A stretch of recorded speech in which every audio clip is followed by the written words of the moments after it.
In the 1960s, Sergeant Major Robert Dean was part of the General Staff of NATO. Under the command of General Lemnitzer, shown here in a photo dedicated to Dean.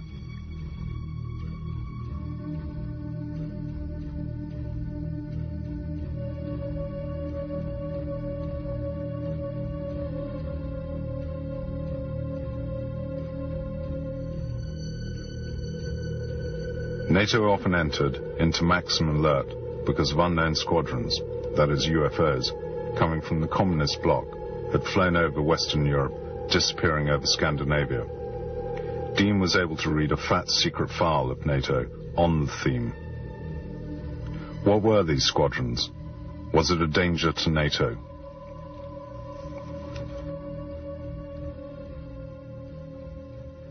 They also determined, and this was the primary reason for the study, they determined that there was no military threat involved because the completely, repeatedly demonstrated level of technology that they had was so far beyond anything we had that if they were malevolent or hostile, it would have been over a long time ago. We and the Soviets, both of us knew that the UFOs were real. And both sides thought that if we could ever get a handle, get a hold of the propulsion system, the visitors were using extremely sophisticated anti-gravity electromagnetic propulsion. When I left the military, we knew of 4 different groups. And out of those 4, one group looked exactly like we do. I mean exactly. So much so that they could sit next to you in an airplane or a restaurant or in a theater, and you would never know. I do believe that at least some of the groups, I have to bear in mind there are different groups with different agendas, but some of them apparently do very deeply care that the human species survives, and that they have been trying to assist, they've been trying to help us.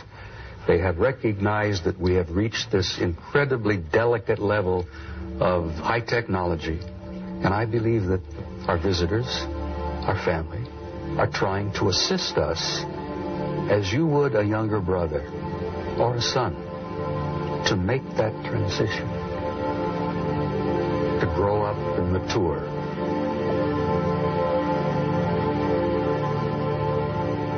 Some level in my government, someone wants me to continue to do what I'm doing, because I continually share what I know with people in a non-frightening and a non-threatening way.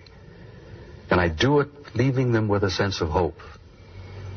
And I think that my government probably wants me to continue to do that because I'm a realist. I'm an old retired soldier. And that if my government wanted to close me down or shut me up, they could have done it so easily over the years.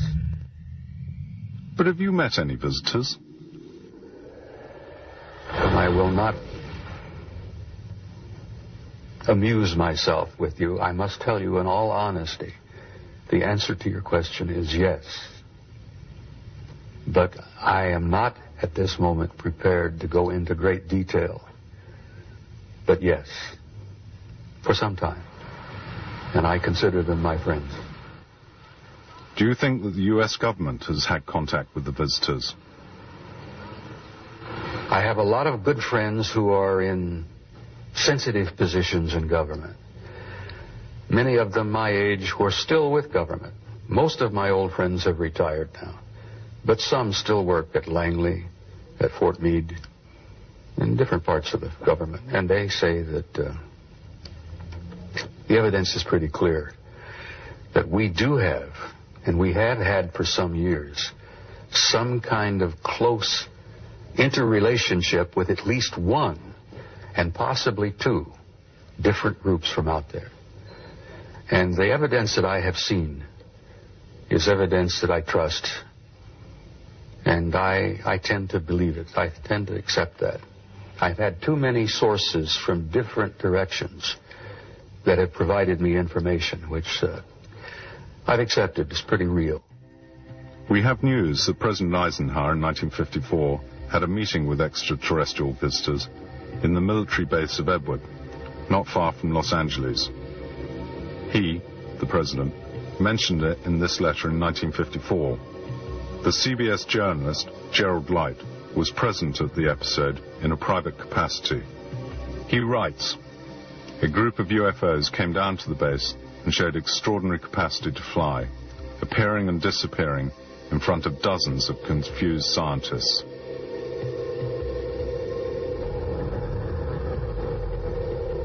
The fact was confirmed in 1982 by an experimental pilot who accompanied Eisenhower on that extraordinary occasion. The extraterrestrials were speaking English and suggested the president publicize their presence through an information program. Eisenhower said he wasn't ready.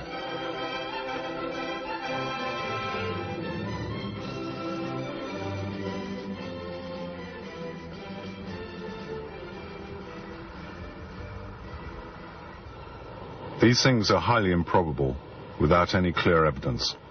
They took place far from prying eyes, inside military bases, in desolate areas like this.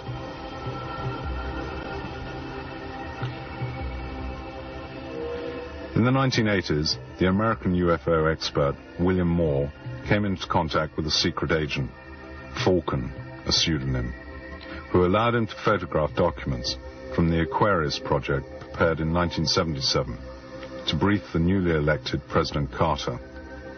In the documents, there is talk of UFOs and alien corpses recovered, and in particular the first contacts between the US government and extraterrestrials from the 50s, and of close contacts in 1964, which are still going on. It also talks of attempts at flying UFOs that have been recovered.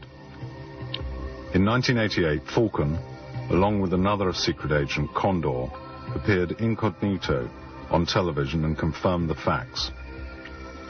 Moore was able to vouch for the credentials of the two agents and was able to vouch for everything that had been said by the other 9 secret agents.